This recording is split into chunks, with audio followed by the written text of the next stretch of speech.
Y ya estamos aquí de regreso en Ciudad Viva platicando sobre la universidad en la Ciudad de México y cómo da paso al proyecto de Ciudad Universitaria. Te estaba hablando que algunos de los edificios que destacan en el centro histórico de la Ciudad de México y que fueron parte de las instalaciones de la universidad, uno de ellos fue la Biblioteca Nacional, ubicado en el Templo de San Agustín. Es uno de mis lugares consentidos, está cerrado al público en general, pero es magnífico. Y sobre todo la transformación que hicieron para quitarle el carácter sagrado y convertirlo en biblioteca nacional. Entre los elementos que quitaron para que su aspecto fuera diferente al de una iglesia fue quitarle sus torres campanario. Y cuando tú visitas el edificio, destaca en la fachada principal, en donde está el altorrelieve dedicado a San Agustín, una placa que dice Biblioteca Nacional. Pues una vez que los universitarios estaban allá en la Ciudad de México, mucha de la gente que todavía conozco ahorita estudió ahí, al menos la primera parte de su carrera. El centro histórico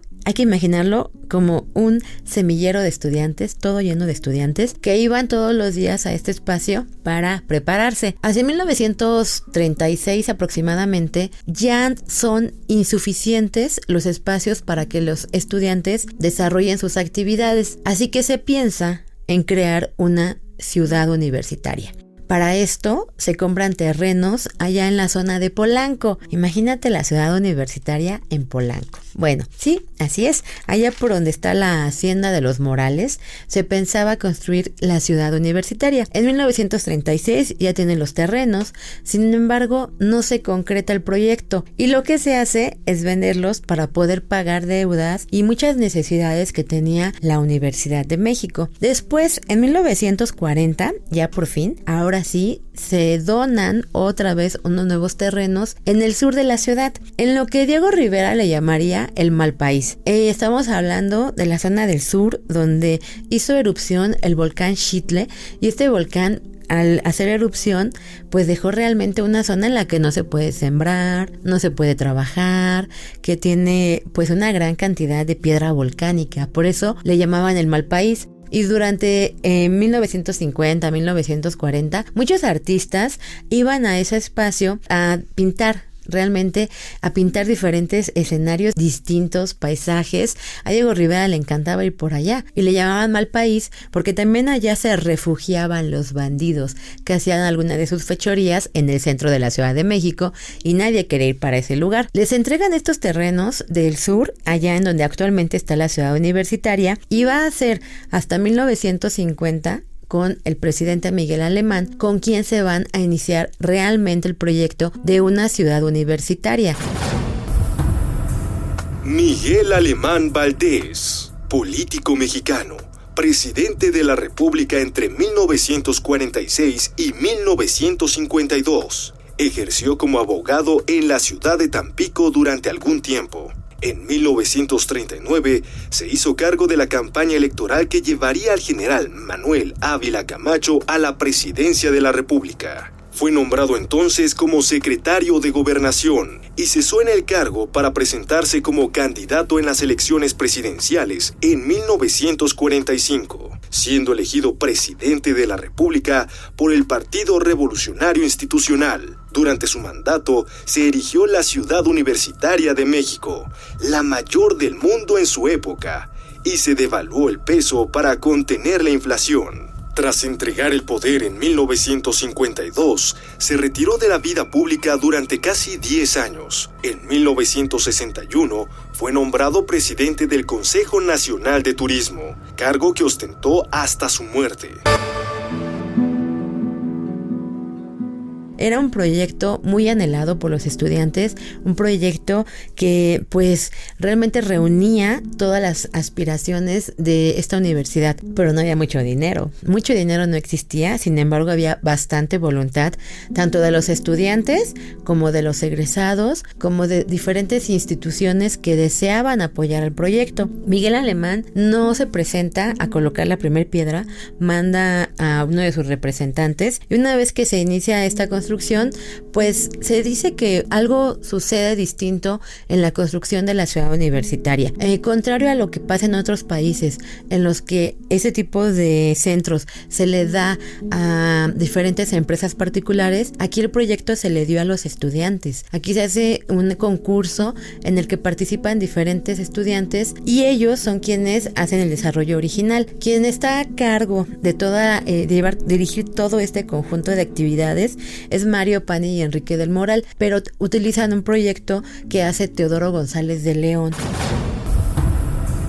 Teodoro González de León, arquitecto mexicano, uno de los que muestra mayor talento a la hora de valorar la fuerza y la sobriedad de la tradición mexicana dentro de una línea de expresión cercana al brutalismo. Sus obras, muchas realizadas en colaboración con Abraham Zabludovsky, son numerosas y diversas. En sus construcciones, piezas sencillas pero potentes, se encuentra una sabia combinación entre el lenguaje moderno y los patrones clásicos, como orden, medida y proporción, que genera volúmenes sobrios y de gran economía de líneas. Entre sus obras más representativas merecen citarse la Embajada de México en Brasilia, el edificio Infonavit, el Colegio de México, el Museo de Arte Contemporáneo Internacional Rufino Tamayo y más recientemente la remodelación y ampliación del Conservatorio Nacional de Música. Ellos decían que era la única oportunidad que iban a tener de hacer un proyecto nuevo, un proyecto diferente y un proyecto que integrara todas las facultades que ellos necesitaban. Este proyecto pues estaba considerado una innovación completa, ya no eran estos espacios cerrados, tenían una gran cantidad de extensión para poder desarrollar su creatividad. Y se piensa en formar una línea inicial en la que va a destacar un estadio, el Estadio Olímpico Universitario, después la torre de rectoría, más adelante todos los edificios, la Facultad de Medicina, la Facultad de Filosofía, la Facultad de Arquitectura, y después va a cerrar con el espacio en el que se encuentra actualmente el pabellón de rayos cósmicos. Pabellón de rayos cósmicos. Félix Candela es considerado el gran maestro de las cubiertas o cascarones de hormigón armado. La complejidad matemática de estas estructuras laminares contrasta con la belleza y sencillez de sus formas, su economía, gran resistencia y ligereza con espesores muy reducidos. El pabellón de rayos cósmicos es producto de las experimentaciones estructurales del arquitecto Félix Candela. Consiste en una cubierta muy delgada de concreto armado de doble curvatura basada en la geometría del paraboloide hiperbólico. Fue esta estructura la primera que dio gran prestigio a Candela, tanto por la gracia de su sencillez formal como por el alarde técnico que suponía su extrema delgadez. En voz de Miguel Ángel Sánchez, guía turístico de la Ciudad de México. Sí, mira, pues es uno de los edificios que se encuentran, de hecho es un edificio muy pequeño que está entre la Facultad de Odontología y la Facultad de Medicina de la universidad. Es un edificio que fue realizado por Jorge González Reina y Félix Candela. De hecho, Félix Candela pues fue uno de los arquitectos más importantes en aquel momento, que de hecho Félix Candela era de origen español y mucha de su obra más importante la va a realizar en México. Es un edificio pequeño que de hecho está sostenido, tiene unos pequeños soportes, de hecho la parte baja no hay nada, solamente son unos soportes, y la parte superior propiamente pues es el edificio. De hecho fue construido por ahí de 1951 para hacer originalmente lo que era pues un laboratorio que era era el pabellón de rayos cósmicos. Y lo interesante del edificio es que aquí pues es de los primeros que va a utilizar lo que es una cubierta ligera de concreto, que pues fue una de las especialidades que tuvo Félix Candela en la mayor parte de su arquitectura. De hecho es un techo curvo como en forma de parábola. De hecho es una doble parábola que tiene el edificio, y algunos inclusive por la forma que tiene este pequeño edificio le han dado el nombre de la muela.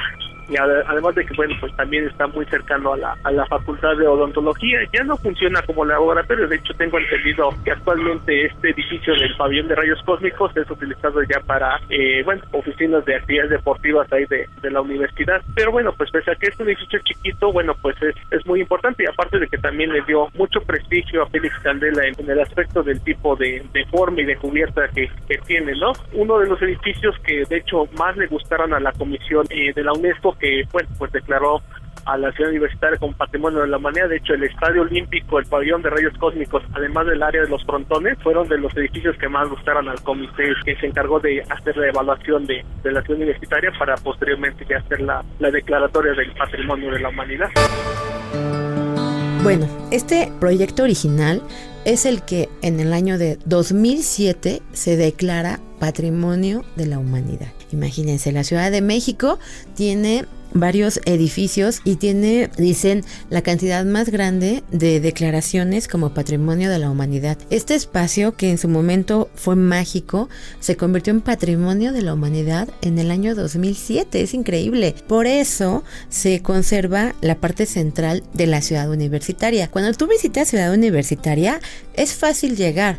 Yo te recomiendo que llegues al Metro CU y que ahí tomes alguna de las rutas que te llevan al circuito exterior o al circuito interior o a la zona cultural. Es muy grande. Visitar Ciudad Universitaria requiere varios días para que puedas dividirlo, porque en cuanto a cultura, el Centro Cultural Universitario tiene sus propias visitas guiadas. Ahí puedes tomar diferentes recorridos y conocer las diferentes zonas muy muy interesantes. Tiene los museos, por ejemplo, y está la zona original, que es como el primer circuito, que fue el que se declaró como Patrimonio de la Humanidad. Este circuito principal se integra por edificios en los que participaron artistas plásticos como Diego Rivera, como Siqueiros, como Juan O'Gorman, y es el proyecto original, es el que queda en el centro. Y para llegar ahí, te digo, llegas a Ciudad Universitaria, tomas el camioncito, le dices que te deje en el Estadio Olímpico Universitario. También puedes llegar a través del Metrobús, pero el Metrobús sí queda un poquito distante, tienes que caminar como unos 15-20 minutos de la estación más cercana, porque cuando se hace la declaratoria de Patrimonio de la Humanidad en 2007, todavía no estaba la estación del Metrobús, y como no se pueden hacer modificaciones una vez que tiene la declaratoria, se tuvo que ubicar lejos, muy lejos. Está la estación de Doctor Gálvez, bajas de ahí y empiezas a caminar hacia el Estadio Olímpico Universitario, que va a ser nuestro primer punto a visitar. Hay muchas anécdotas alrededor de la construcción de la ciudad universitaria, pero de eso vamos a platicar cuando regresemos aquí a Ciudad Viva, en Radio 1000. Ciudad Viva. Recorridos llenos de anécdotas. Ciudad Viva con Sandra Rodríguez.